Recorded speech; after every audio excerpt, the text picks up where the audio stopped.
इस दुनिया में कौन लोग हैं जो प्रॉब्लम क्रिएटर हैं? वो जो करोड़ों भगवानों को मानते हैं, क्या वो आपस में लड़ते हैं? या वो जो कहते हैं कि एक ही भगवान है दुनिया में, जो भी उसको वो नाम देते हैं, और कहते हैं वो ही सच है, बाकी सब झूठ है?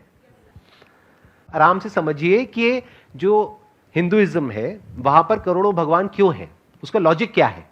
पहाड़ की भी पूजा हो रही है, मिट्टी की जो मूर्तियां उसकी भी पूजा हो रही है, सूर्य की भी पूजा हो रही है, चांद की भी पूजा हो रही है। किसकी पूजा नहीं हो रही है? धरती, जल, अग्नि, वायु, आकाश, सबकी पूजा हो रही है। तो हिंदू धर्म जो है वो क्या कहता है? सब में भगवान है। इससे बढ़िया फिलॉसफी, इससे अच्छी फिलॉसफी हो ही नहीं सकती, इससे ओपन फिलॉसफी हो ही नहीं सकती। मतलब आप भी भगवान हो, आपसे भी जब मिलते हैं तो ऐसे करके मिलते हैं। मतलब क्या? कि आपके अंदर का जो भगवान है उसको मैं प्रणाम करता हूं। आई एग्री सर, बट इसमें फिर ये पॉइंट भी है ना, मैं इस चीज से, इस फिलॉसफी के अगेंस्ट नहीं हूं, मैं उस चीज से दुखी हूं जो इनबैलेंसेज, इस थॉट्स, ये कॉन्सेप्ट ऑफ गॉड जो कि जनरली वैसे जैसे आप समझा रहे हैं वैसे लोग नहीं समझते ना, ज्यादातर लोग समझाते हैं, और वायलेंस क्रिएट होता है। और फिर एक मिनट आपने कहा वायलेंस क्रिएट होता है। वायलेंस की जड़ क्या है? इग्नोरेंस है, इग्नोरेंट होते हैं लोग। अब देखो इसमें कितनी बड़ी लॉजिकल फैलेसी है। अरे भाई साहब, ये जो आपके सारे फिलोसॉफिकल फंडे हैं ना, सारे हिला दूंगा अभी के अभी। आप कह रहे हो इग्नोरेंस जड़ है प्रॉब्लम की। इग्नोरेंस कभी भी जड़ नहीं होती किसी भी प्रॉब्लम की। Ignorance is not a problem. सबसे ज्यादा इग्नोरेंट कौन होता है इस दुनिया में? एक बच्चा जो अभी पैदा हुआ है। He is ignorant even of his own name. Is he a problem? तो ignorance is not a problem, wrong knowledge is a problem. Animals are ignorant, they are not a problem, right? You agree? Animals के लिए हम problem है, इंसान problem है। अगर animals से पूछोगे ना कि हां एक शैतान की शक्ल बनाओ, तो पक्का इंसान की जैसी होगी।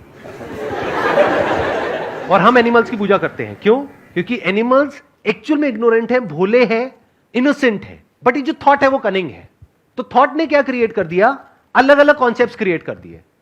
तो एक कॉन्सेप्ट है कि इस दुनिया में एक ही भगवान है, जो उसको मानता है वो हमारा अपना है, और जो उसको नहीं मानता है वो सब पराये हैं, वो सब गैर हैं। दोनों में से किसी भी कॉन्सेप्ट के साथ अपने आप को बांधना क्यों? अरे वो आप छोड़ो कि बांधना क्यों है, उसके पीछे भी एक रीजन है। क्योंकि एक इंसान को सिक्योरिटी चाहिए, उसको साइकोलॉजिकल सिक्योरिटी बोलते हैं।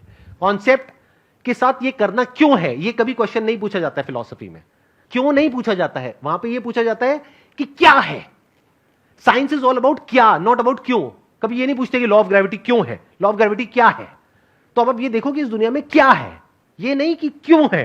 ध्यान से समझना। आप लोगों को ये नहीं बोल सकते कि तुम भगवान की पूजा क्यों करते हो। अरे करते हैं, वो छोड़ो, अपने अपने भगवान की सब पूजा करते हैं। बट अब ये देखो कि रियल प्रॉब्लम कौन है। एक लॉजिक है कि ये मेरा भगवान है और यही सच है और यही सबसे ऊपर है, एक ही भगवान है और कोई दूसरा भगवान ही नहीं है। और जो इसको नहीं मानता है वो सब हमसे अलग है, और जो इसको मानता है वो सब हमारे अपने हैं, बाकी सब पराये हैं। ये एक थॉट प्रोसेस है। एक और थॉट प्रोसेस है जो कहते हैं कि सब में भगवान है और भगवान में ही सब कुछ है। मुझे ये बता दो, ये वाली जो थॉट प्रोसेस है, इसकी वजह से लड़ाई हो कैसे सकती है? ये तो इंसान अपने आप को सिर्फ डिफेंड करेगा ना बाकियों से। कोई इंसान अगर इस पे अटैक करने के लिए आएगा तो वो अपने आप को डिफेंड करेगा, वो अटैक क्यों करेगा? तो इंडियन फिलॉसफी में अटैक कहां है? आई बात मेरी समझ में? Yes sir.